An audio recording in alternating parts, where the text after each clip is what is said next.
한국 교회는 일반적으로 통계적으로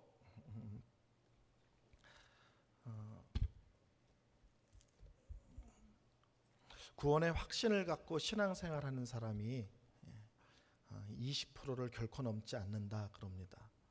비가 오나 눈이 오나 바람이 부나 자기를 분명히 하나님의 사람으로 고백하는 사람이 100명 중에 평균 20명이라는 거예요.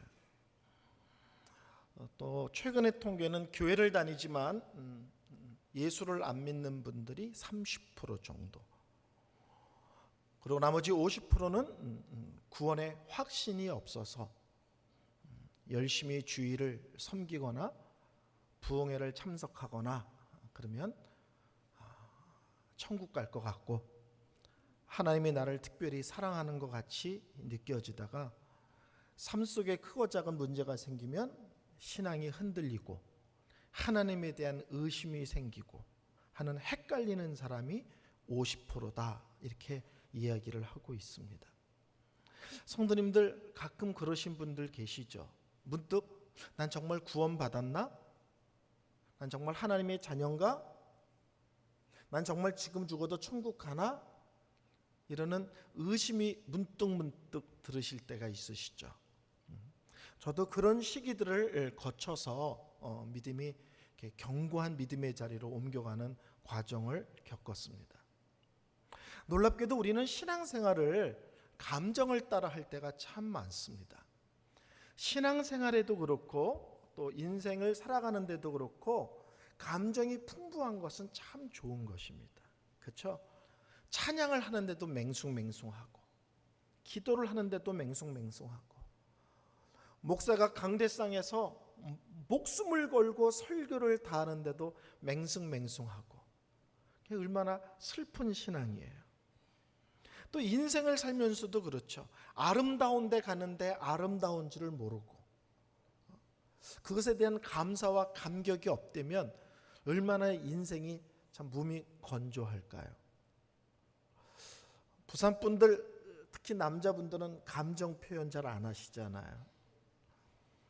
최근에 아내가 혹시 미장원에 가서 머리 스타일 바꿨는데 알고 계신가요? 첫째, 모르실 확률이 많죠. 둘째, 알지만 말하지 않죠. 저는 완전 서울 사람이기 때문에 잘 알아봅니다. 당신 미장원에 갔다 왔구나. 스타일이 좀 다르니까 또 사람이 다르네. 가장 좋아하는 말. 훨씬 젊어 보이네. 저는 망설임 없이 표현합니다.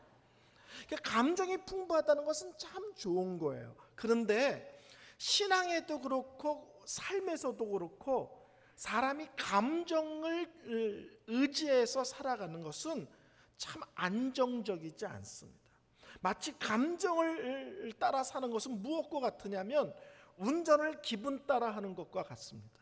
기분 좋을 때는 막 고속도로를 막 150km, 200km 막 달리다가 기분 나쁘다고 아무 데서나 급브레이크 확 잡고 막 달리다가 차 옆에다 세워놓고 옆에 있는 아내 보고 내려! 막 이러고 그러면 얼마나 불안하겠어요.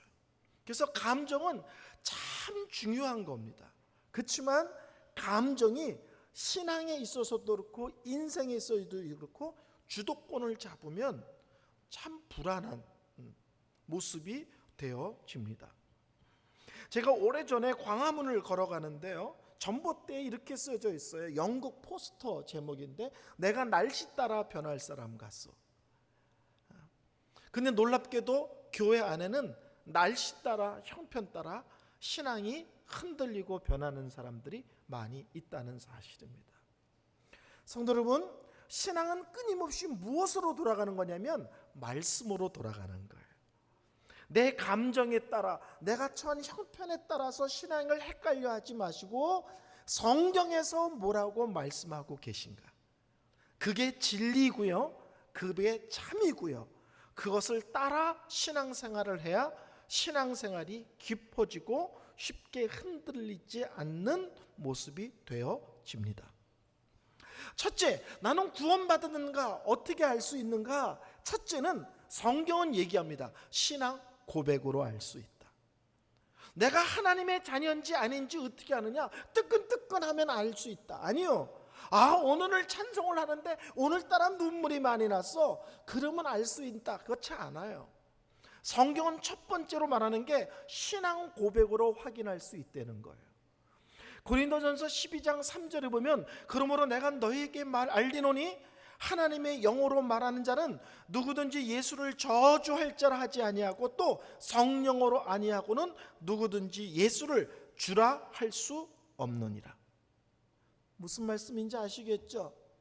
누군가가 예수님을 진짜 마음 중심으로부터 예수님은 하나님의 아들이십니다. 예수님은 나의 구원자가 맞습니다. 예수님이 십자가에 달려 돌아가신 것은 내 죄 때문에 돌아가신 것을 믿습니다.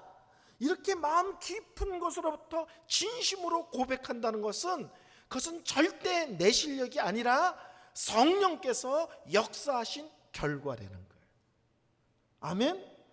성령께서 찾아오셔서 나에게 믿음을 주시고 나에게 깨달음을 주시고 나에게 고백할 수 있도록 역사하셨기 때문이지 절대 내 실력으로는 하나님을 믿을 수도 고백할 수도 없다는 사실입니다.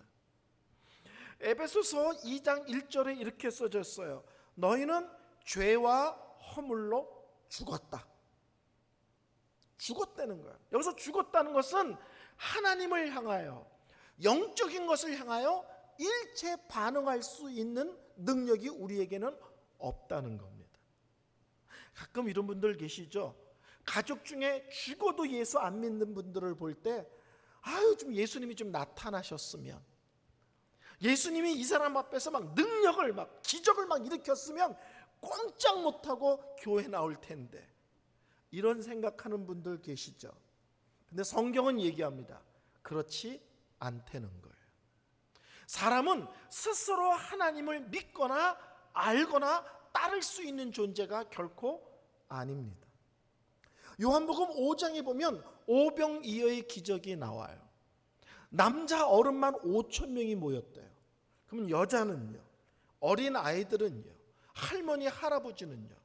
그래서 학자들은 거기에 모이는 사람이 적어도 2만, 많으면 3만까지 있는 걸로 봅니다. 왜 이렇게 많은 사람이 모였을까? 그 앞에 병 고치는 사건이 있었어요. 그래서 사람들이 구름대같이 몰린 거예요. 병 고치는 사건은 당사자나 그 가족에겐 놀라움이지만 다른 사람들에게는 그냥 구경일 뿐이에요. 근데 오병이의 기적은 뭡니까? 거기에 있는 수많은 사람들이 한 명도 빠짐없이 예수님께서 행하신 능력을 눈으로 보았고 손으로 만졌고 자기가 씹어서 삼키고 직접 온몸으로 확인했습니다. 그러면 이렇게 반응해야 되죠. 이분이 하나님의 아들이시구나. 이분이 구약에 예언된 바로 그 구원자구나. 이렇게 반응이 나와야 되는데 그 반응은 어떻게 나오느냐?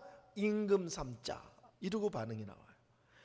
예수님을 임금 삼으면 아파도 걱정 없고 쌀 떨어져 걱정 없구나. 이쪽으로 반응을 했다는 거예요. 그러자 예수님이 일어나서 그 자리를 피해버리십니다. 그러자 사람들이 구름대같이 예수님을 찾아 나서죠. 옛날에 서세훈이라는 개그맨이 했던 유행어가 있는데 혹시 아세요? 이런 유행어인데, 물 건너쇼 바다 건너쇼 뗏목 타고 건너쇼 쇼쇼, 이런 혹시 유행어 아세요? 들어보셨어요?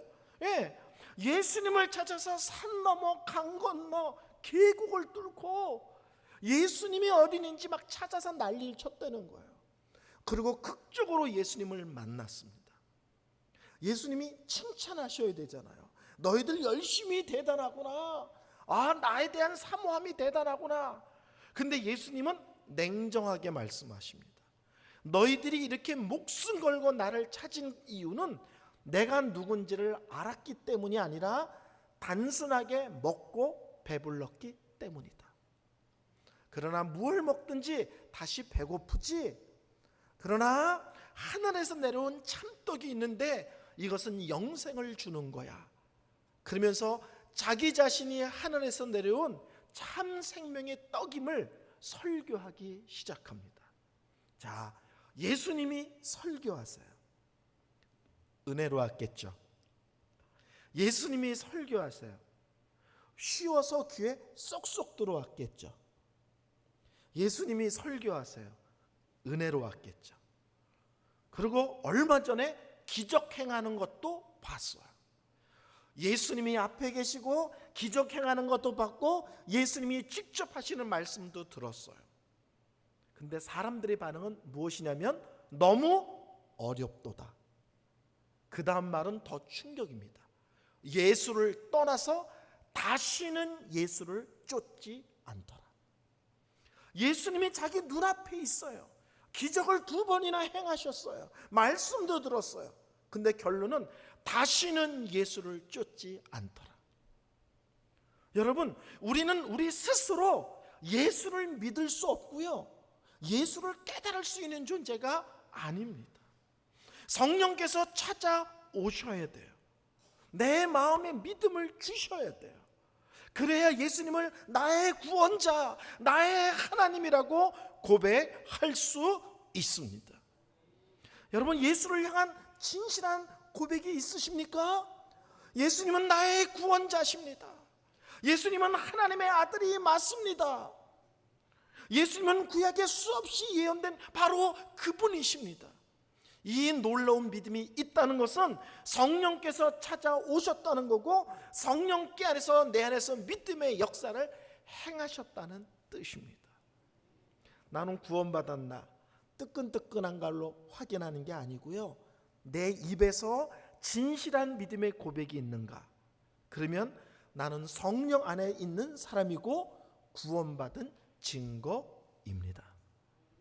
두 번째, 내가 구원받았는가 알 수 있는 두 번째 내용은 뭐냐면 하나님 말씀에 대한 반응이에요. 말씀을 읽거나 듣거나 배울 때 은혜가 되는가, 깨달아지는가, 뭔 말인지 알아듣는가입니다. 우리는 한국말이니까 이 성경 읽으면 다 이해가 될 것 같죠? 그렇지 않습니다. 하나님의 사람만 믿어지고요, 하나님만 사람만 이 말씀이 이해되어집니다. 아멘. 저는 고등학교 1학년 때 중2 되려고 절에 들어간 적이 있습니다. 그래서 한동안 불교 측에 심취한 적이 있어요. 근데 제가 고등학교 때요, 아주 스님 중에 한 분이 책만 쓰면 베스트셀러가 되는 분이 계셨어요. 제가 그분이 뭐라고 그래야 돼요? 목회한다고 그래야 돼요? 사역한다. 그 절도 가봤습니다. 주지승으로 계신 그 절도 찾아가 보고 그랬거든요. 근데 그분이 쓴 책 중에 이런 내용이 있어요. 나는 성경을 참으로 많이 읽어봤다. 그 다음 말이 놀라워요. 그런데 뭔 말인지 모르겠다. 성경은 한국말로 돼 있잖아요. 초등학생만 돼도 다 읽을 수 있어요. 근데 하나님의 자녀가 아니면 성경을 읽었는데 그냥 읽은 거예요. 무슨 말인지 이해되지 않습니다. 깨달아지지 않습니다. 은혜되지 않습니다. 이 말씀이 우리에게 소망이 되지 않습니다. 아멘. 하나님의 사람만 하나님 말씀이 믿어지고요, 하나님의 사람만 하나님 말씀을 들으면 힘이 나고 위로가 되고 살맛이 나고 기쁨이 있고 용기가 생기고, 이게 다 하나님의 자녀들에게만 이루어지는 말씀의 역사입니다. 우리가 성경을 읽으면 성경에 나타난 가장 특별한 사역 중에 하나가, 이 성경을 읽으면 우리가 죄인이라는 것이 적나라하게 드러납니다. 거울을 보면 눈곱을 꼈는지 안 꼈는지, 이에 고춧가루가 꼈는지 안 꼈는지, 요새 내가 햇빛을 많이 봤더니 얼굴에 점이 생겼는지 안 생겼는지 다 확인되죠. 거울을 보면 나의 얼굴에 있는 온갖 것이 다 드러난다고요. 근데 믿음의 사람은 그래서 하나님 말씀이야 이러는 거예요. 나의 부족함과 나의 연약함과 나의 부끄러움이 적나라하게 드러나기 때문에 하나님 말씀이 맞아. 거룩하신 하나님 앞에서 나의 죄된 것이 드러나는 것이 참이야 이런다고요. 근데 하나님의 사람이 아닌 사람은 나의 죄가 지적되어지면 기분 나쁩니다. 그리고 성경에 대해서 불쾌한 감정을 갖습니다. 오늘 성경을 보면 7장 12절에 바울이 이렇게 고백합니다. 율법은 거룩하고 계명도 거룩하고 의로우며 선하다. 7장 14절 우리가 율법은 신령한 줄 알거니와 7장 16절 내가 이로써 율법이 선한 것을 시인하노니. 나의 죄됨을 지적하고 나의 부끄러움을 적나라하게 폭로하는데 하나님의 사람만 그렇기 때문에 하나님 말씀입니다. 그렇기 때문에 하나님 말씀은 진리입니다. 그렇기 때문에 하나님 말씀은 선합니다. 이렇게 고백하지 성경은 틀렸어, 성경은 옳지 않아, 성경 갖고 절로 가 이러지 않는다는 거예요. 저는 안양에서 전도사 생활, 강도사 생활을 했습니다. 우리 허은구 목사님이 분예일 학교 출신이시잖아요. 그렇죠?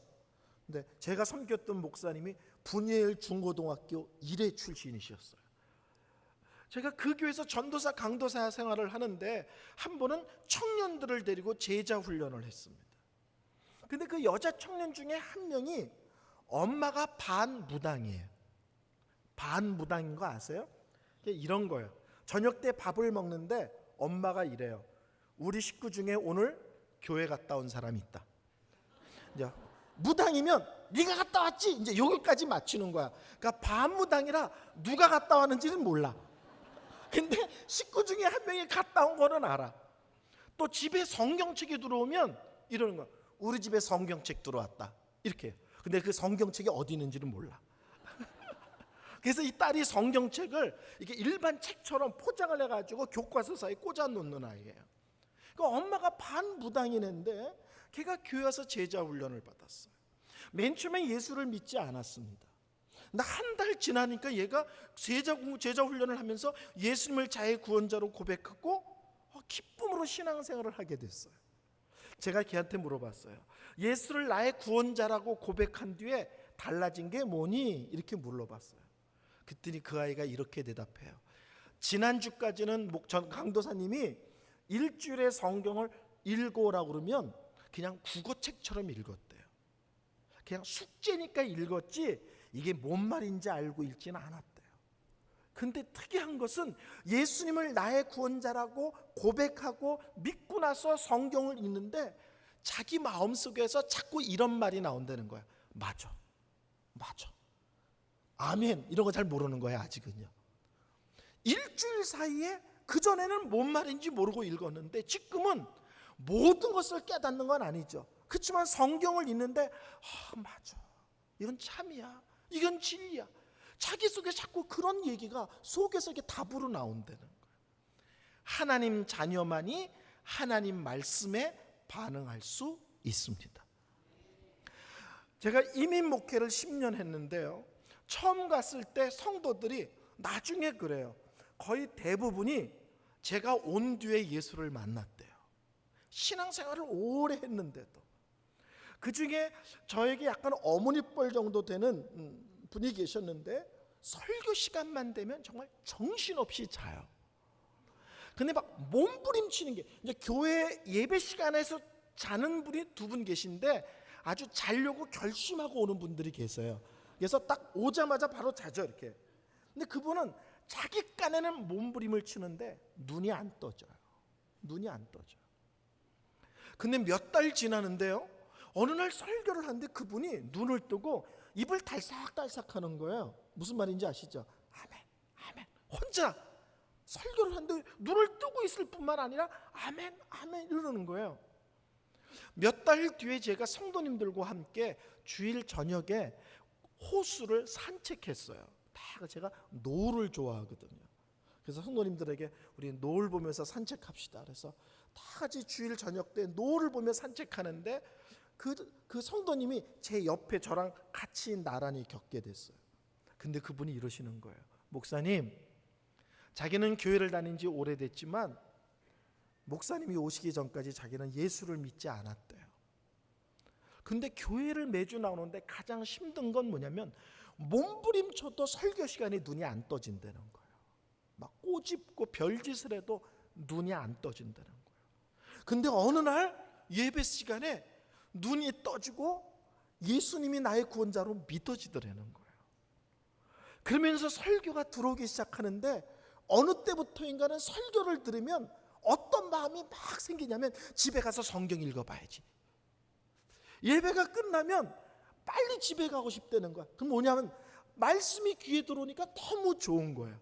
그러니까 그게 성이 안 차서 집에 가서 성경 읽어보고 싶다는 거예요. 근데 그 연세 많으신 분이 나중에는 성경을 읽더니요, 나중에는 성경을 암송하고요, 나중에는 성경을 쓰기까지 하시는 거예요. 이유는 오직 하나예요. 예수가 믿어지기 전에는 몸부림을 쳐도 설교 시간에 눈이 안 떠졌는데, 예수가 믿어진 뒤에는 설교 말씀을 들으면 자기 속에 말씀에 대한 갈급함이 생겨서 집에 가서 성경 읽어야지, 읽기뿐 아니라 암송도 하고 쓰기까지 하고 사람이 완전히 변했습니다. 성도 여러분, 창세기 1장 1절 태초에 하나님이 천지를 창조하셨다는 것을 우리가 유명한 과학자들이 와서 강의해서 믿으신 분 계세요? 과학적으로 증명해서 창세기 1장 1절을 믿으신 분이 계세요? 놀랍게도요, 하나님이 이 세상 모든 것을 만드셨다는 것은 예수님을 나의 구원자로 받아들이면 그게 자동으로 믿어져요. 누가 설명해서 과학서적을 읽어서 유명한 창조과학자가 와서 쉽게 설명해서 믿어진 게 아니라 예수님을 나의 구원자라고 고백하면 하나님이 이 세상을 만드셨다는 것도 믿어지고, 이 세상 모든 것을 하나님이 다스리신다는 것도 믿어지고, 그 놀라운 하나님이 나의 아버지라는 것도 믿어집니다. 내가 하나님의 자녀인가, 내가 구원받았나 확인할 수 있는 두 번째 내용은 설교를 들을 때 그 말씀이 귀에 들어오십니까? 뭔 말인지 알아들으십니까? 말씀을 들을 때 은혜가 되십니까? 그렇다면 하나님의 자녀라는, 구원받았다는 두 번째 증거입니다. 세 번째는 뭐냐면 죄에 대한 반응입니다. 하나님은 거룩하신 하나님이기 때문에 그 거룩하신 하나님을 만나면 나타나는 게 죄에 대한 감각이 살아납니다. 그리고 믿음이 좋다는 것은 그 죄에 대한 예민함이 점점 더 깊어지는 것을 의미합니다. 오늘 7장 24절에 바울이 이렇게 고백합니다. 오라, 나는 곤고한 사람이라. 이 사망의 몸에서 누가 나를 건져내랴. 바울이 예수님을 모르기 때문에 하는 얘기가 아니고요, 예수 믿은 지 오래되었습니다. 근데 오래되었는데 자기 속에서 아직도 죄의 문제가 그냥 간단한 문제가 아니라는 걸 깨달은 거예요. 그래서 예수를 믿는다는 것은 죄의 감각이 살아난 거고요, 믿음이 좋다는 것은 그 죄에 대한 예민함이 커지는 것을 의미합니다. 하나님을 모르는 사람은요, 죄를 자랑하죠. 죄 자랑하는 분들 보셨어요? 저희 집이 어렸을 때 하숙을 했어요. 근데 그 하숙을 할 때 그 형들하고 같이 밥을 먹으면 제 머리로 이해가 안 돼요. 형 중에 하나가 이런 얘기를 합니다. 아침에 내가 어저께 소주를 5병 먹었는데 이러고 얘기해요. 그러면 반대편에 있는 형이 발끈해요. 남자 자식이 그게 임마, 난 소주를 막 박스째 마셔 임마. 부끄러운 얘기인데 과하게 설명을 해요. 한 사람이 어저께 난 싸움을 해서 한 놈을 죽도록 패고 도망왔어. 그랬더니 반대편에서 야, 그런 얘기 하지도 마. 너 경찰 패봤어? 야, 난 경찰 패고 도망가. 둘러앉아서 무슨 얘기를 하면 부끄러운 게 아니라 난 더 심한 걸 해봤다고 자랑을 하는 거예요. 근데 제가 어렸을 때도 그걸 깨달았어요. 하나님을 모르는 사람은 죄를 부끄러워하는 것이 아니라 죄를 자랑스럽게 생각하는구나. 근데 하나님을 믿으면 죄에 대한 감각이 살아나고요, 신앙이 자라나면 예민해집니다. 저는 뭐 친척이 없어요. 근데 친척 같은 형이 한 분 계세요. 오랫동안 저 가까이 사는 좀 형제 같은 형인데 그분이 예수를 안 믿습니다. 천재예요, 천재. 제가 그분에게 바둑도 배우고 장기도 배웠는데요, 나중에 30 정도 됐을 때 그분하고 오래간만에 장기를 한 번 뒀어요. 근데 저는 그런 장기 처음 봤어요. 길을 다 막아놔가지고 제가 둘 데가 없어요. 제 거를 하나도 안 먹고 내 순서가 됐는데 길을 다 막아놔서 둘 데가 없어서 지는 장기. 야, 천재예요, 천재. 근데 그 형이 술도 많이 먹고 노름도 많이 하고 싸움도 하고 그랬어요. 근데 이제 어느 날 교회를 다니게 됐어요. 근데요, 참 이상하죠? 교회를 다니는데 아직 술을 안 끊었어요. 근데 형수 말이 그래요. 아침에 눈을 뜨면 이런다는 거예요. 아, 내가 이러다 하나님께 혼나지, 그런다는 거예요. 옛날에는 술 먹는 게 자랑이고 노름하는 게 자랑이고 사람 두들겨 패는 게 자랑인데, 술을 먹고 아침에 눈을 뜨면 누가 느껴지냐면, 이러다가 하나님께 혼나는데 내가 이러다 이제 하나님께 되게 맞지, 뭐가 생기는 거예요? 하나님에 대한 두려움, 죄에 대한 부끄러운 감정이 생기는 것입니다. 여러분, 검정색 옷을 입으면요 표가 잘 안 나요. 뭐 묻어도요. 그렇지만 하얀 옷을 입으면요 조금 뭐가 튀어도 눈에 확 띄죠. 아닌가요? 제가 어저께 하얀 남방을 입었습니다. 제가 하는 집사님이 기가 막힌 냉면집을 찾아냈다는 거예요. 그래서 제가 어쨌든 날 잡아서 같이 가자고 해서 갔어요. 하여튼 그분이 추천하는 음식을 먹을 때마다 제가 항상 실망해요. 어저께도 아무 말도 안 했는데 제 느낌은 속았다예요. 근데 그런 거 있죠. 맛있는 냉면집에서 갔는데 맛도 없어. 돈도 내가 냈어. 근데 두 군데가 튀었어요. 화가 3배나 나는 거예요. 아마 검정색 양복을 입었으면 고춧가루가 두 군데 튀었지만 보이지도 않고, 안다고 해도 누가 자세히 살펴야 알 거예요. 근데 흰 옷을 입었는데 두 군데가 딱 튀니까는요 사람이 바보같이 보이는 거예요. 칠칠 맞아 보이는 거예요. 예수를 믿는다는 건 그런 거예요. 예수를 믿고 신앙이 자라면 자랄수록 예민해져서 조그만 것 갖고도 속상하고, 조그만 것 갖고도 하나님께 죄송하고, 조그만 건데도 회개해야 된다는 것을 아는 것이 성숙한 신앙의 특징입니다. 성도 여러분, 학교 다닐 때 공부 못하는 학생들은요 시험 치고 나면요 맞은 거 쉬어봐요. 무슨 말인지 아시죠? 공부 못하는 애들은 맞은 거 쉬어봐요. 공부 잘하는 애들은요 틀린 거 쉬어봐요. 근데 혹시 전교 1등 하는 친구들 보셨어요? 본인이 1등 하실 리는 없죠. 내 짝이 전교 1등이다. 걔가요 시험 못 쳤다고 엎드려 울어요. 특히 여자들은요. 밥도 안 먹어. 그럼 꼴등하는 애들 가서 위로하죠. 야, 괜찮아, 막 시험이 중요한 거 아니야. 그러면서 이죠. 몇 개 틀렸는데 이렇게 울고 난리야. 밥도 안 먹고. 그럼 걔가 그랬죠. 전 과목 중에 하나 틀렸대. 이해가 안 되시죠? 저는 매달 그 아픔을 겪어봐서 알아요. 전교 1등 애들이 울고 밥 안 먹으면 10문제 틀린 게 아니에요. 10과목 시험 봤는데 한 문제 틀렸는데 좌절이 오는 거예요. 예수를 만났는지, 내가 구원을 받았는지 증거가 뭐냐? 죄에 대한 감각이 살아났는가? 죄에 대한 예민함인가? 죄가 부끄러운지를 아는가?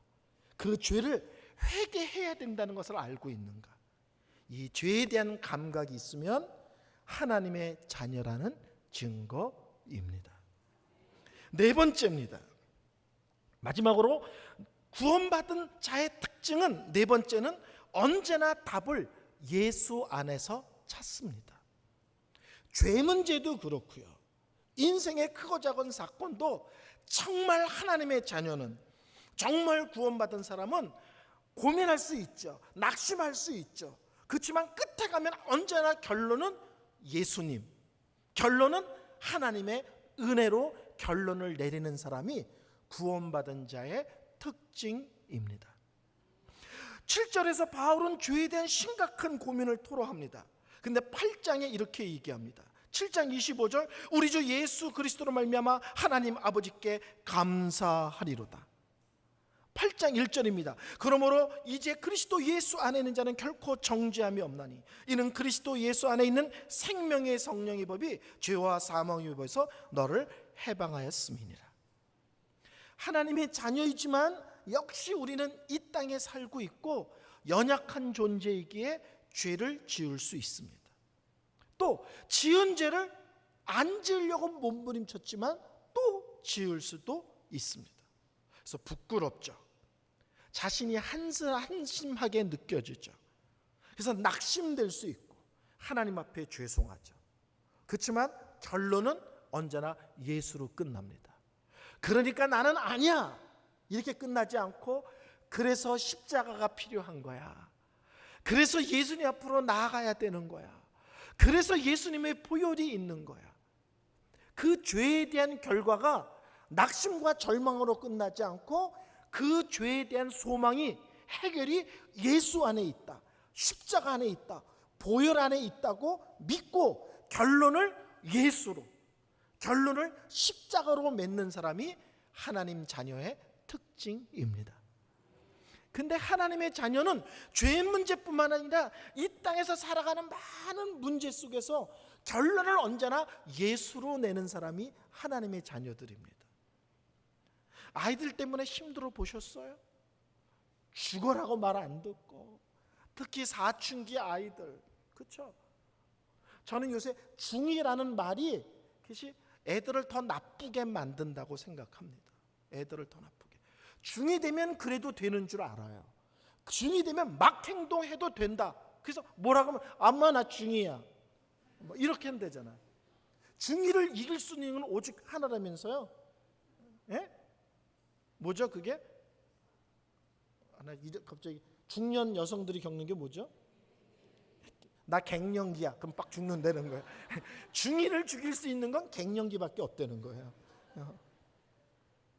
나 아이들이 힘들게 하죠. 어느 때는 나이가 든 애인데도 어떻게 감당이 안 되죠. 저희 아들이 신앙생활을 잘했습니다. 교회에서 찬양 인도도 하고 소그룹 리더도 하고. 막내랑 같은 교회를 다녔는데요. 미국에서 갑자기 막내한테 문자가 와요. 오빠 이번 주에 교회 안 왔어요. 어느 때는 예배 중간에 왔어요. 그런 문자가 계속 오는 거예요. 갑자기 애가 교회로부터 멀어지는 거예요. 저희 집사람이 저한테 여보 전화해서 야단 좀 쳐요. 따끈하게 얘기 좀 해요. 저는 절대 안 합니다. 그리고 한 2주 정도 지난 다음에 카톡을 보냅니다. 아들 잘 있지? 아빠는 아들 사랑해. 나는 언제나 우리 아들 믿어. 끝. 그러면 저희 집사람은 목사가 애들의 신앙을 방치한다는 거예요. 그럼 제가 이렇게 대답해요. 지가 아무리 까불어도 엄마 아빠의 기도를 이길 수 있어? 지들이 방황할 수 있어요. 일시적으로 삐딱할 수 있지만 엄마 아빠가 기도하는데 지가 기도를 어떻게 이겨? 적당히 하고 언젠간 돌아오지.